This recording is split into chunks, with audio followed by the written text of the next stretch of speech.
নমস্কার বন্ধুরা, আশা করি সবাই ভালো আছেন, সুস্থ আছেন এবং সুন্দর আছেন। বন্ধুরা, আমাদের জীবনটা হচ্ছে সমুদ্রের মতো। সমুদ্রে যেমন সব সময় ঢেউ ওঠানামা করতে থাকে, তেমনি আমাদের জীবনেও সব সময় সমস্যা বা চ্যালেঞ্জেসগুলো আসতেই থাকে।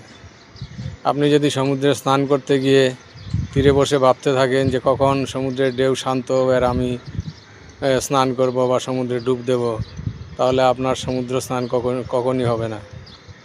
সেই রকমই আমরা যদি আমাদের লাইফের সমস্যাগুলি বা চ্যালেঞ্জেসগুলি কখন থামবে তখন আমি কাজ করব সেই আশায় বসে থাকি, তাহলে আমরা কোনোদিনই আমাদের কাজ করতে পারবো না। আমাদের জীবনের সাফারিংসগুলো বা সমস্যাগুলোকে সঙ্গে নিয়ে আমাদের চলতে হবে।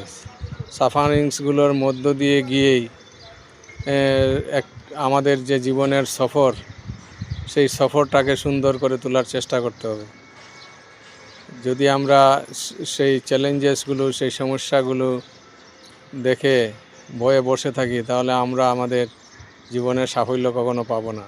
জীবনটাকে সফল করে তুলতে হলে, সুন্দর করে তুলতে হলে সেই ঢেউরূপী সমস্যা বা চ্যালেঞ্জেসগুলোর মধ্য দিয়ে গিয়ে জীবনটাকে সুন্দর করে তোলার চেষ্টা অবিরত করতে হবে। ধন্যবাদ।